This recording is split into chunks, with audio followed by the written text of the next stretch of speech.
Okay, we have Jacob here, and he is ready for questions. Who would like to lead us off? We'll start here on the left, third row. Hey, Jacob. Billy Jones, KCU 88.1 FM, Columbia. I'm curious, the last 2 years, 2 defensive coordinators for the Missouri Tigers really has not mattered for you guys offensively. You've been able to tear them apart defensively. What has it been the past 2 years that's allowed you guys to have such success offensively against Missouri? I mean, man, just approaching every single day the same way, right? And I think that that's truly our mission, is just to go into every week and treat it just how it is, right? It's a game week, and it's time to go perform. Nothing specific, I guess, against Missouri that, we score a lot of points. It's just that we go out there and we have success, and just better than them on that day. So, Left side, second row, and then pass your mic down. Hey, Jacob, Ben Bobick, Local 3 News in Chattanooga. You've been at Tennessee a year or two now. Yeah. You've been able to see Joe Milton come in, earn the starting role, then obviously sit on the bench, back up Hendon last year. Sure. How has his maturity been through that process, and how confident are you guys in him heading into this season? Yeah, the one thing that I think built my respect for Joe the most was the fact that he stayed, man. He had maybe not every right, but everyone could understand why he would leave and want to go play, because he's obviously a great talent and a really big weapon for us. But the fact that he stayed and he just learned from Hendon and also helped Hendon out a lot in a lot of different areas of the game has truly showed me that he's committed to this place. He's committed to being great here. He really likes being here. He loves all the guys on the team, and he'll tell you that too. Like, he gets along super well with pretty much everybody on the team. So definitely super excited to see him take that leadership into this season and perform the way that we all know he can. Right side, second row. Yeah, Jacob, you're seen as one of the leaders here in the community and also on this football team as well.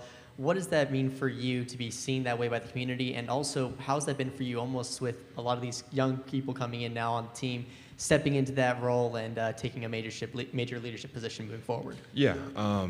So whether it was just kind of because I've been here the longest, right, or whether I actually deserve it, right, did step into that leadership role a couple years ago, and I am looked at as, kind of big bro to a lot of these younger guys, and man, it's helped me grow up a lot. I think that where I'm at now and where I was at, just 1-2 years ago, personally, just the way that I carry myself, the way that I communicate with people, the way that I handle conflict, different things like that. I've truly seen a lot of development in myself, and I kind of just owe that to the coaches at Tennessee, and we do this thing called the program, right? It's leadership development, but man, just kind of committing to that, and it's been a blessing, man, and I'm truly happy that I'm able to be here, obviously representing not just my team, not just the state, but our fans and myself and my family. Truly been a blessing. Left side, second row. Jacob, Coach Heupel said upstairs that as good as last season was, you guys didn't accomplish your goal. Right. How much do you feel like there's unfinished business, and what is the goal now moving forward? So the goal will always be the same. The goal will be win the SC East. I think if you do that, that sets you up to go do everything you want, right? You get opportunity to go play in the SC Championship. You get opportunity, if you win that, to go play in the National Championship. Obviously, the college football playoffs is going to look different here the next few years, but if we do that, man, if we win those games, then you set yourself up for everything you want. And that's what he means when he says we didn't get the job done. Because we had a great season, right? A lot of people outside the program would not have expected us to have won 11 games last year, go to New Year's Six Bowl, win the Orange Bowl. Maybe not nobody, but a lot of people weren't expecting that, right? So a lot of people from the outside would say, oh, that's a good job. Like, you guys probably reached all your goals. You probably did everything you were looking at to do. It's just not the case, right? And of course, that's last year, and we've done a good job of resetting, but now the focus is on winning the SC East and doing everything we can to get ourselves in that position. Front row, right side. Hey, Jacob. AP Stidham, AP and Kelly, as we see it, syndicated radio. Jacob, what was the feeling leading into the Alabama game, long drought in that series? And then is there any reason to believe there's an expanded role for the tight end in Josh Heupel's system? Yeah.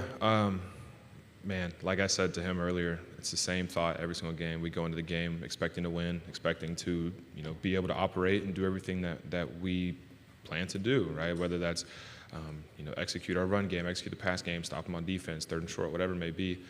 There's a game plan every single week, and it's about sticking to the game plan and about playing your best and playing your hardest. And that week, we were able to do it, and we were able to come out victorious. I think that does do us a lot of good now, thinking about that game and kind of going back to that. But, you definitely look back and learn lessons from things like that. Now, as far as, being a tight end in this offense, I think it takes a special mind, a special person physically and mentally to be able to play tight end in this offense.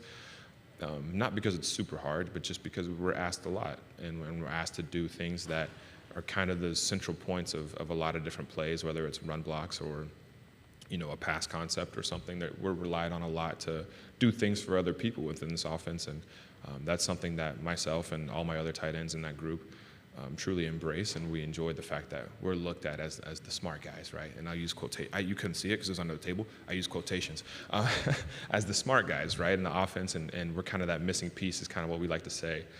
So we take a lot of pride in being able to do that, and obviously, love to get rewarded with some third down catches or some red zone touches and things like that.